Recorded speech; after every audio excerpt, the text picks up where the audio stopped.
జిల్లాలో కొనసాగుతోన్న వైసీపీ నేతల వలసతో ఆ పార్టీ అభ్యర్థులు విలవిలలాడుతున్నారు. ఎన్నికల ప్రచారానికి జనం ముఖం చాటేస్తున్నారు. వచ్చిన వారు కూడా నేతల ప్రసంగాలకు ముందే మెల్లగా జారుకుంటున్నారు. దీంతో అధికార పార్టీ నేతల్ని ఓటమి భయం వెంటాడుతోందనే ప్రచారం జరుగుతోంది. ఎన్నికల్లో గెలుపు కోసం ఎన్ని కుట్రలు కుతంత్రాలు పన్నినా ప్రత్యర్థులు వాటిని తిప్పికొడుతున్నారు. దీంతో కేడర్ డీలా పడుతోంది.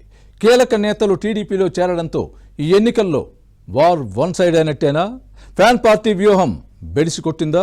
అధికార పార్టీ కేడర్ డీలా పడిందా? నెల్లూరు లోక్సభ స్థానంలో రాజకీయ వాతావరణం వేడెక్కుతోంది. అధికార వైసీపీ నుంచి ఆ పార్టీ రాజ్యసభ సభ్యుడు విజయసాయిరెడ్డి బరిలో దిగారు.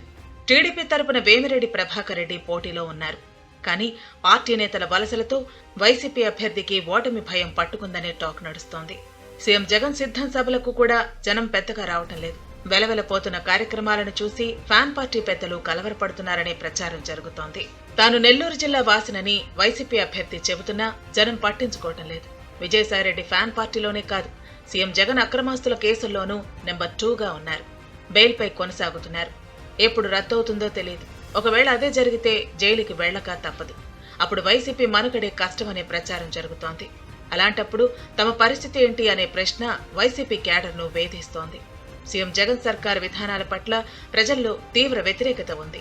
5 ఏళ్లలో మచ్చుకు ఒక్క అభివృద్ధి కార్యక్రమం కూడా అమలు కాలేదు. పార్టీలో గుర్తింపు లేకపోయినా కనీసం గౌరవం ఇవ్వటం లేదంటూ వైసీపీ శ్రేణులు టీడీపీలోకి వలసపోతున్నాయి. ఈ పరిణామాలన్నీ వైసీపీ నేతలను టెన్షన్ పెడుతున్నాయి. ముందుగా ఎమ్మెల్యేలు ఆనం రామనారాయణ రెడ్డి, కోటంరెడ్డి శ్రీధర్ రెడ్డి, మేకపాటి చంద్రశేఖర్ రెడ్డి ఫ్యాన్ పార్టీని వీడటంతో కోలుకోలేని దెబ్బ తగిలింది. ఆ వెంటనే వేమిరెడ్డి ప్రభాకర్ రెడ్డి, ఆయన సతీమణి ప్రశాంతి రెడ్డి, డిప్యూటీ మేయర్ రూప్ కుమార్ యాదవ్ సైకిల్ ఎక్కడంతో వైసీపీకి చావు దెబ్బేనని భావిస్తున్నారు.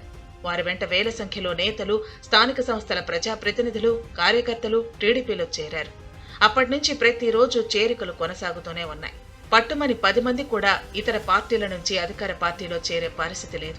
అందుకే ఉమ్మడి నెల్లూరు జిల్లాలో ఈ ఎన్నికల్లో వార్ వన్ సైడ్ అయ్యే అవకాశం ఉందనే టాక్ నడుస్తోంది.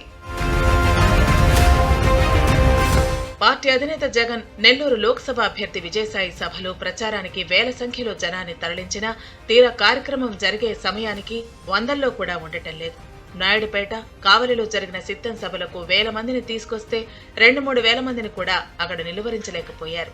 విజయసాయి ప్రచారానికి వచ్చే వారికి నగదు, మద్యంతో పాటు మటన్ బిర్యానీ పెడుతున్నా జనం ముఖం చాటేసి వెళ్లిపోయే పరిస్థితి నెలకొంది. దీన్ని బట్టి పరిశీలిస్తే ఆ పార్టీ పట్ల ప్రజల్లో ఎంత వ్యతిరేకత ఉందో ఇట్టే అర్థమవుతుంది. ఇటీవల సీతారామపురంలో విజయసాయి మైకును చేతికందుకోగానే జనమంతా ఇంటిదారి పడ్డారు. అమ్మా ఆగండి, ఆగండి, చెప్పిన దానికైనా ఆగండి, అందరికీ భోజనాలున్నాయి, సార్ మాట్లాడబోతున్నారు అంటూ ఆ పార్టీ నేతలు మైకుల్లో అరిచి గీ పెట్టారు. అయినా జనం మాత్రం పట్టించుకోలేదు. డబ్బు, మద్యం, భోజనాలు, స్థానిక నేతలతో మొహమాటాలతో జనం వచ్చినా నేతల ప్రసంగాల సమయానికి పారిపోతున్నారు. జగన్ విజయసాయిరెడ్డిపై నమ్మకం పూర్తిగా సన్నగిల్లటంతోనే ఇలా జరుగుతోందని వైసీపీ నేతల్లోనే చర్చ సాగుతోంది. ఈ ఎన్నికల్లో గెలుపు కోసం అధికార పార్టీ అభ్యర్థులు ఎన్ని కుట్రలు కుతంత్రాలు చేస్తున్నా అవన్నీ వరుసగా బెడిసి కొడుతున్నాయి.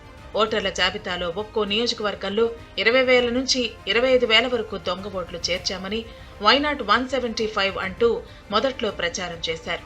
ఓటర్ల జాబితాలో అవకతవకలను చాలా వరకు సరిదిద్దడంతో వారి ఆశలు ఆవిరయ్యాయి. అధికారులందరూ మనవారే, ఏ ఇబ్బంది ఉండదని చెప్పుకొచ్చారు. ఏకపక్షంగా వ్యవహరించిన అధికారులపై ఎన్నికల కమిషన్ వేటు వేయటంతో క్యాడర్ డీలా పడింది. వాలంటీర్లతో ఎలక్షన్ చేయిస్తాం, ప్రతి వాలంటీరు తన పరిధిలోని ఓట్లు అన్నీ పడేలా చూస్తారని మరో ప్రచారం చేశారు. కానీ ఎన్నికల కమిషన్ వాలంటీర్లను ఎన్నికల విధులకు దూరంగా పెట్టింది. దీంతో ఫ్యాన్ పార్టీకి వరుసగా ఎదురు దెబ్బలు తగిలినట్లు అయింది. ఇవన్నీ పెద్ద మైనస్ అయ్యాయి. వాలంటీర్లతో బలవంతంగా రాజీనామాలు చేయించి పార్టీ కార్యకర్తలుగా పనిచేయించాలని భావించారు. కానీ సగం మందికి పైగా ఇందుకు నో చెప్పారు. పైగా ఈ పోస్టులకు గుడ్ బై చెప్పిన వారిలో చాలా మంది పసుపు కండువా కప్పుకుని తెలుగుదేశం తీర్థం పుచ్చుకున్నారు. దీంతో ఫ్యాన్ పార్టీలో నిరాశ, నిస్పృహలు తారాస్థాయికి చేరాయి. ఇప్పుడు ఎన్డీఏ కూటమి పార్టీల ఏజెంట్లకు వల విసురుతున్నారట. ఎంత డబ్బైనా ఇచ్చి పోలింగ్ ప్రక్రియనే మార్చేస్తామనే ప్రచారం మొదలుపెట్టారు. అదేమీ అంత ఈజీ కాదు. ఒకవేళ బూతుల్లో ఏజెంట్లను కొనేసినా జనం ఓట్లు వేయాలి కదా అనే చర్చ క్యాడర్లో సాగుతోంది. వరుస ఎదురు దెబ్బలతో డీలా పడిన నేతలు కార్యకర్తల్లో ధైర్యం నింపేందుకు ప్రత్యర్థులపై విజయసాయిరెడ్డి సహా ఎమ్మెల్యేలు అనుచిత వ్యాఖ్యలు చేస్తున్నారు. అలాంటి నీచ సంస్కృతి నెల్లూరు వాళ్లకు అస్సలు నచ్చదు. ఇది కూడా వైసీపీకి రివర్సే అయింది. కుట్రలు కుతంత్రాలతో గెలవాలనే వైసీపీ వ్యూహం ఎక్కడికక్కడ బెడిసి కొడుతోంది. దీంతో ఈసారి తమకు అధికారం కలగా మిగిలే అవకాశాలే ఎక్కువ ఉన్నాయని పార్టీ శ్రేణులు అంటున్నాయి. నెల్లూరు లోక్సభ నియోజకవర్గంలో శరవేగంగా మారుతున్న రాజకీయ పరిణామాలతో అభ్యర్థుల్లో టెన్షన్ పెరుగుతోంది. ప్రచారంలో పాల్గొంటున్న నేతల ముఖాల్లో ధీమా కనిపించడం లేదని క్యాడర్ చెబుతున్నారు. నెల్లూరు లోక్సభ స్థానం ఫ్యాన్ పార్టీలో భవిష్యత్ పరిణామాలు ఎలా ఉంటాయో చూడాలి మరి.